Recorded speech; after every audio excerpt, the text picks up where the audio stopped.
Hi everyone, it's Noel Musket here. I've recently started playing Cyberpunk 2077. I want to provide my thoughts on the game before I get too far into it. Okay, yeah, never mind. I already completed the game here. Let's get to it then. From the very moment you enter the world of Cyberpunk 2077, you are immediately greeted by how good everything looks. Everything looks refined and crisp.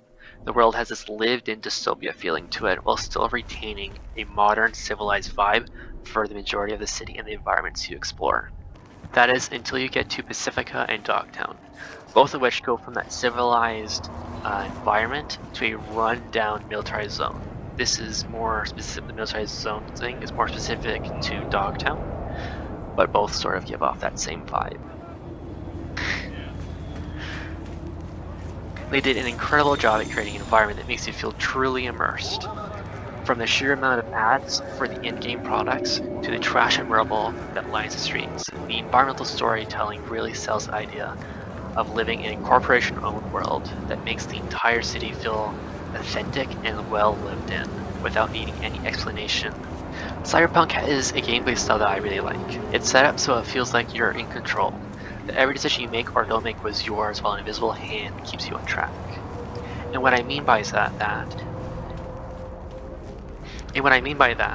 is that of course everything is already set up for how you're supposed to do things, and things can change depending on your decisions. But I find it doesn't feel like you're just here along for the ride, rather that you're in control of your actions and decisions. All the NPCs have great character, and I have yet to find one who feels generally flat or boring. They have this vibe to them that makes them feel real and tangible, from their dialogue and their posture to just their actions and interactions within the world around them. Although an outlier to this is, once you've chosen someone to romance, whether that be Judy or Panam or the dude I don't remember the name of, whatever the hell his name was, I think you can romance him. But every time you go on a date with them, you still get the same dialogue options and still the same interactions each time you see them after you've romanced them, sort of thing. So from that point, it is a little disappointing that you don't get a little bit more out of that. So that in that part, they do feel a little bit more flat when it comes to that. But for the most part, it is far from ruining the experience of the game and kind of bringing everything else down with it. It's just a very small portion that kind of gets that sort of flat feeling to it. But even despite that, all those characters that you can romance and whatnot still feel great, they still feel real, they're still really great. Quests in Cyberpunk are set up to where you can do basically any quest at any moment. There aren't really any that force you to do them in a specific order or have a specific time frame which you have to get them done. You don't get any sort of rush or push, like tendency that's genuinely a rush or a push to do it, other than maybe like a dialogue option like, hey, you should go do that. But there's nothing that's going to be like hard stops, you have to do this now until you get to the final quests to end the game.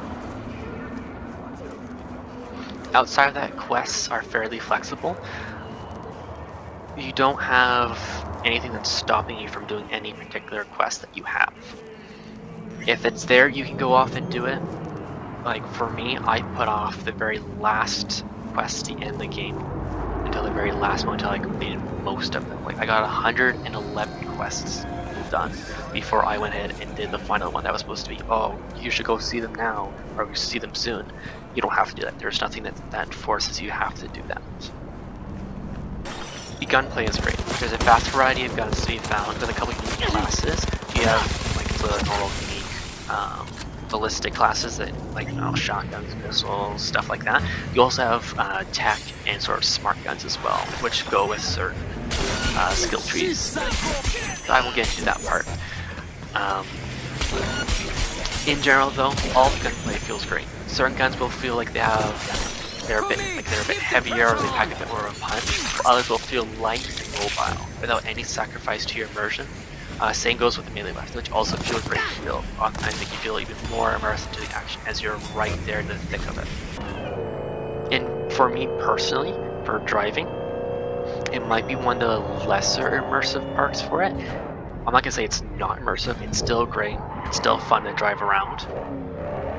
But the only reason I say that is because cars can feel both unresponsive and overly responsive at the same time. It can be a little tricky to get used to, especially driving in first person, since some of the interiors sort of block your vision, make it super difficult to actually drive. However, when you get to the motorcycles, they feel great. They feel super good to just zip around in. And they're just a blast to play around with. With that being said though, both the cars and the bikes are great fun. Even with the occasional jankiness of them, it doesn't affect how great it is. So in conclusion, Cyberpunk 2077 is quite possibly one of my top 5 favorite games. I love how immersed I felt playing it, I love the art style and the environment, I love how beautiful this game is. So much so that I really have nothing bad to say about it. Sure, occasionally something might break, maybe a corpse will go flying or fall to the ground or something like that, but I haven't encountered any issues that have broken the game for me. The only thing that I can really say is that there will be times when your leg implants, depending on which one you choose, if you do a leg implant, will just stop working. And that's an easy fix. You just go back to your ripper dock and you just take it off, put it back on, and it'll be fixed. In short though, I would have to give this game a 10 out of 10. For me, I would totally suggest this for anyone to give it a try. You just have to be advised that there's a surprising amount of nudity and, yes, strong language. But other than that, it is a great game. It feels great to play and explore the world. All of Night City feels great. Even going out into the Badlands and exploring that is still pretty fun. Even just to go out there and just rip around in the desert, still beautiful. Other than that, that's all I have to say. See you guys later.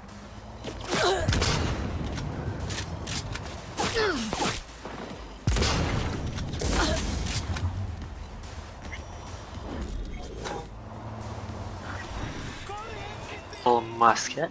I've been recently. God damn it.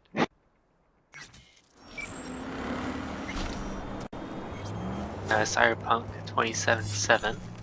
How you say that? God damn it.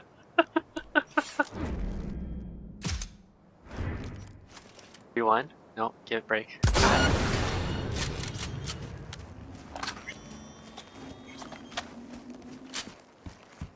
Here, I have recently started playing Cyberpunk.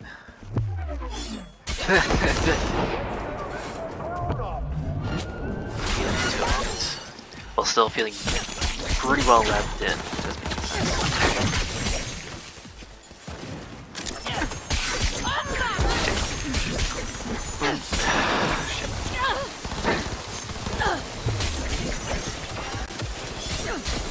To the trash and rubble that lines the streets. The environment